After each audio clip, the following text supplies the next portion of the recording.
Salam sejahtera dalam kasih Tuhan kita Yesus Kristus. Ya, kembali pada kesempatan ini saya mengajak kita untuk merenungkan bagian Alkitab yang akan menjadi renungan kita pada Minggu Sengsara yang kedua.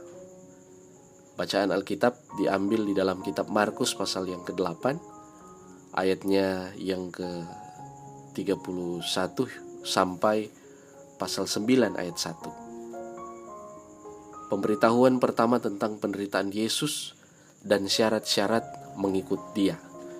Kemudian mulailah Yesus mengajarkan kepada mereka bahwa anak manusia harus menanggung banyak penderitaan dan ditolak oleh tua-tua, imam-imam kepala dan ahli-ahli Taurat, lalu dibunuh dan bangkit sesudah 3 hari.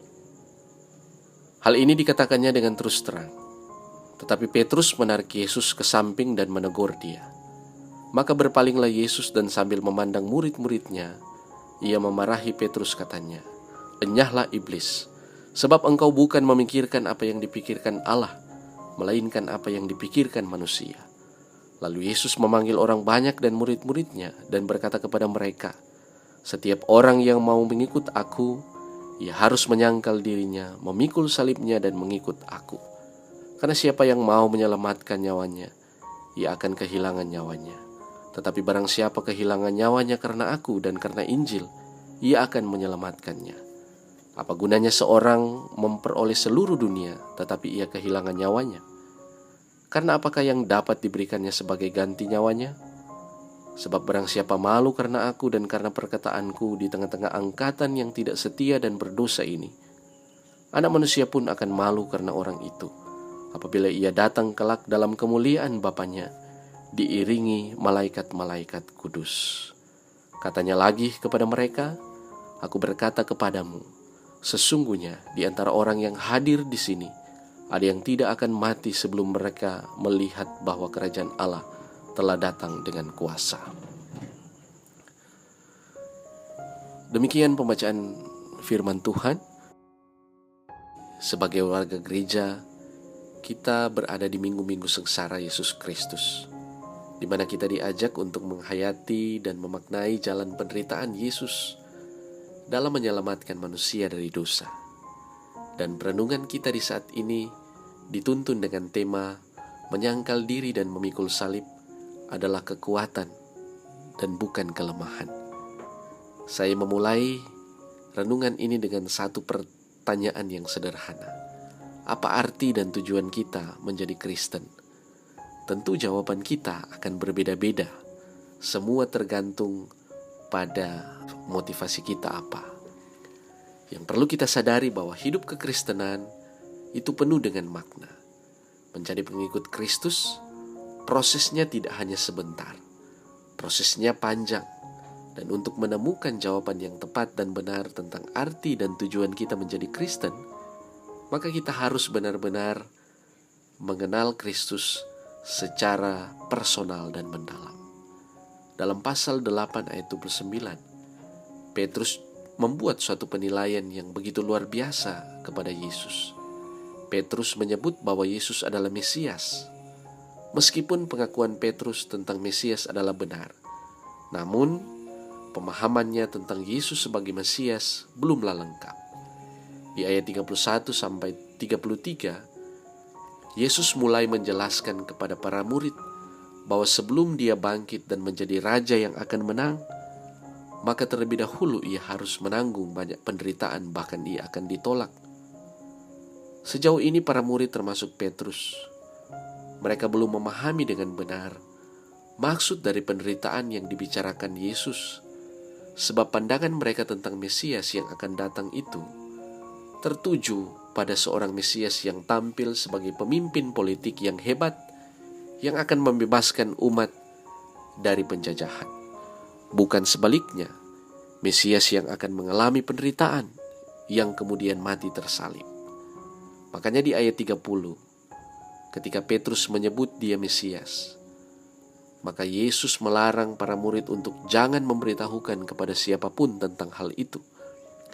Sebab mereka belum mengerti secara utuh tentang kemesiasan Yesus. Ketidakmengertian para murid, termasuk Petrus, tentang penderitaan Sang Mesias yang dibicarakan Yesus membuat Petrus akan tidak setuju. Oleh karena itu, ia bertindak seperti iblis yang hendak menggagalkan kehendak Allah dengan menolak jalan penderitaan yang harus dijalani oleh Yesus. Pemahaman Petrus adalah pemahaman yang menjadi batu sandungan atas rencana penyelamatan Allah bagi manusia yang berdosa. Karena itu dengan tegas Yesus berkata kepada Petrus, "Enyahlah iblis." Saudara-saudara yang diberkati oleh Tuhan, setelah Yesus menjungkir balikan ketidakmengertian Petrus dan para murid tentang Mesias, maka ia menyampaikan satu hal yang begitu penting, dan ini yang menjadi dasar dan prinsip bagi kita yang mau mengikut Dia. Di ayat 34, "Setiap orang yang mau mengikut aku, ia harus menyangkal dirinya, memikul salibnya, dan mengikut aku." Di tengah arus perkembangan dunia ini, ada begitu banyak nilai yang mulai mengalami pergeseran dan kemunduran. Mulai dari nilai etika, moral, dan nilai spiritual. Sebagian orang hidup menjadi self-centris, hidup yang berpusat pada dirinya sendiri.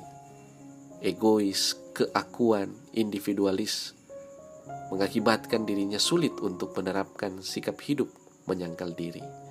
Belum lagi saudara-saudara, realitas dunia dengan kemegahannya menawarkan banyak kenikmatan dan kesenangan, serta sudah tersedia banyak jalan pintas dan instan untuk mencapai apa yang diinginkan seseorang, maka membuat sebagian orang tidak lagi mau memikul salib.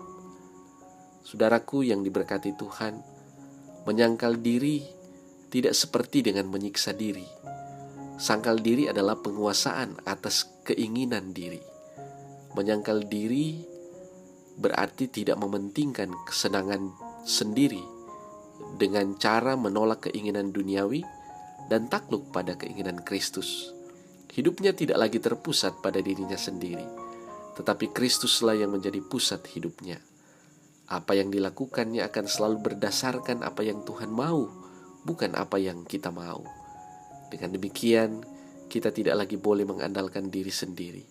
Apalagi kita merasa bahwa diri kita paling hebat dan benar dari orang lain. Menyangkal diri bukan berarti kita kalah dan lemah. Tetapi, bagaimana Kristus menang atas hati kita? Dalam Galatia 2 ayat 20 dikatakan di sana, "Namun aku hidup, tetapi bukan lagi aku sendiri yang hidup, melainkan Kristus yang hidup di dalam aku." Saudara-saudara disadari bahwa tidak mudah menerapkan sikap hidup yang menyangkal diri. Namun itu harus terus berproses dalam pertandingan iman kita. Untuk menemukan kesejatian iman, kita harus menjalani hidup yang benar menurut ukuran Kristus. Caranya kita meletakkan kepentingan Kristus di atas kepentingan kita. Maka dengan begitu kita akan menerima dan siap untuk memikul salib sebagai konsekuensi dari sangkal diri. Hakikat salib adalah penderitaan. Salib selalu bermakna penderitaan. Tetapi tidak setiap penderitaan adalah salib. Orang yang mencuri lalu dipenjara, kemudian dia berkata, "Inilah salib saya." Orang menyebarkan berita bohong, dia bergosip yang tidak benar lalu dipidana dan menjalani hukuman, lalu berkata, "Inilah salib saya." Tidak demikian saudara-saudara. Jadi saya katakan tadi, tidak semua penderitaan adalah salib. Penderitaan adalah salib apabila kita mengalami kesukaran karena taat kepada Yesus di jalan kebenarannya. Misalnya, ketika kita sakit bertahun-tahun, tapi kita tidak pernah pergi mencari kuasa di luar Tuhan, tetapi kita selalu setia menanti pertolongan Tuhan, maka itulah salib yang sementara kita pikul. Kita menderita karena memperjuangkan kebenaran, itulah salib. Kita berkata jujur lalu kita diasingkan dan ditolak oleh orang lain, itulah salib kita. Kita bekerja keras dan ikhlas, lalu usaha kita tidak dihargai, hak kita tidak diberikan, itulah salib. Salib membuat kita semakin setia dan bergantung kepada Tuhan. Dan dalam ketekunan itu, kita menjadi pribadi yang memiliki kualitas yang begitu tinggi. Daya tahan iman kita pasti akan semakin kuat. Panggilan mengikuti Yesus adalah panggilan yang begitu bernilai dan mulia, di mana setiap orang yang menyerahkan hidup mereka dipimpin dan dibimbing oleh Tuhan, berarti tandanya dia tunduk pada kehidupan yang mau menyangkal diri, sehingga dia siap berkorban dan menderita untuk Kristus. Namun, hal ini juga merupakan jalan kehidupan yang akan menuntun kita pada sukacita, kedamaian, dan hidup yang penuh dengan harapan. Sebagai orang yang ada di dalam Kristus, kita harus berusaha untuk mengasihi Dia dan selalu siap menghadapi dan menanggung segala tantangan, penderitaan, dan pergumulan yang mungkin akan muncul dari komitmen kita dalam mengikuti Yesus. Sebab di balik ketaatan dan kesetiaan kita menjadi murid Yesus, maka ada keselamatan yang akan kita terima, dan tentunya kita meyakini keselamatan itu bersifat kekal. Yesus menginginkan saya dan saudara-saudara mengakui Dia dalam keadaan apapun juga. Sekalipun jalan yang ditempuh untuk mengikut Dia penuh resiko, jangan pernah mundur, apalagi menyerah. Sekalipun nyawa menjadi taruhannya, kita harus tetap berjalan pada jalan kebenarannya. Dan pengakuan tentang Yesus kiranya tidak hanya melalui kata-kata saja, tetapi itu harus selalu terpancar melalui tindakan-tindakan hidup yang nyata. Sebagai gereja, kita juga terpanggil untuk tidak hanya terbatas berkontribusi dalam kegiatan-kegiatan pelayanan yang seremonial, tetapi kita juga diajak untuk berbuah bagi Tuhan, baik melalui pewartaan dan keteladanan hidup sebagai gereja yang benar-benar diutus ke dalam dunia untuk bisa menghadirkan damai sejahtera Allah bagi semua orang. Di minggu-minggu sengsara ini adalah masa-masa di mana kita belajar menyangkal diri, sehingga sebagai jemaat kita tidak lagi hidup untuk diri kita dan kepentingan kita sendiri, melainkan dengan menyangkal diri kita bisa melihat kepentingan orang lain, termasuk di dalamnya saat gereja menjalankan program puasa diakonal di minggu-minggu sengsara. Ini adalah bentuk pelayanan yang nyata yang harus kita wujudkan. Kita diajak untuk berdiakonia bagi orang-orang yang membutuhkan. Sikap menyangkal diri di sini akan tampak ketika kita bisa menahan keinginan diri kita, supaya kita boleh menyisihkan sebagian dari apa yang kita butuhkan untuk kita berikan kepada orang lain sebagai bentuk diakonia kita.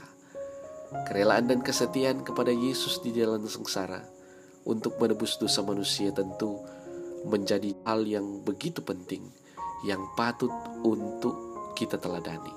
Bagaimana Ia menyangkal dirinya, di mana dalam Filipi 2 ayat 6-8 dikatakan, walaupun dalam rupa Allah, tidak menganggap kesetaraan dengan Allah itu sebagai milik yang harus dipertahankan, melainkan Ia telah mengosongkan dirinya sendiri dan mengambil rupa seorang hamba dan menjadi sama dengan manusia. Dan dalam keadaan sebagai manusia, Ia merendahkan diri dan taat sampai mati, dan sampai mati di kayu salib. Saudara-saudara yang diberkati dan dikasihi Tuhan, menyangkal diri dan pikul salib bukan berarti kita lemah dan kalah, tetapi kita sementara berada pada satu titik di mana kita tidak mau tunduk pada keinginan diri kita sendiri, melainkan kita sementara menempatkan kepentingan Kristus itu ada di atas kepentingan kita. Kekuatan kita sebagai orang percaya sesungguhnya tidak bersumber dari diri kita sendiri, melainkan dari Kristus yang memberi kekuatan kepada kita. Dalam persekutuan dengannya, kita pasti akan menemukan kekuatan yang melampaui segala batas. Dalam perjalanan hidup yang penuh tantangan dan ujian di dunia ini, seringkali kita merasa lemah dan tidak lagi sanggup. Namun, di tengah kelemahan kita. Ada janji Kristus yang menawarkan kekuatan yang tak terbatas bagi setiap orang yang percaya. Dalam setiap langkah, dalam setiap juang, kita dipanggil untuk tetap membangun fondasi iman yang kokoh dengan menyangkal diri kita dan menempatkan Kristus ada di atas hidup kita, sehingga kita bisa menjalani hidup yang kuat bersama dengan Tuhan sebagai sumber kekuatan yang terus meneguhkan kita. Semangat penyangkalan diri harus terus menjadi model dan prinsip iman bagi setiap orang yang percaya. Setiap orang percaya harus selalu mendasari tindakannya pada ukuran yang Tuhan mau, agar supaya hidup kita boleh berbuah bagi kemuliaan Tuhan. Amin.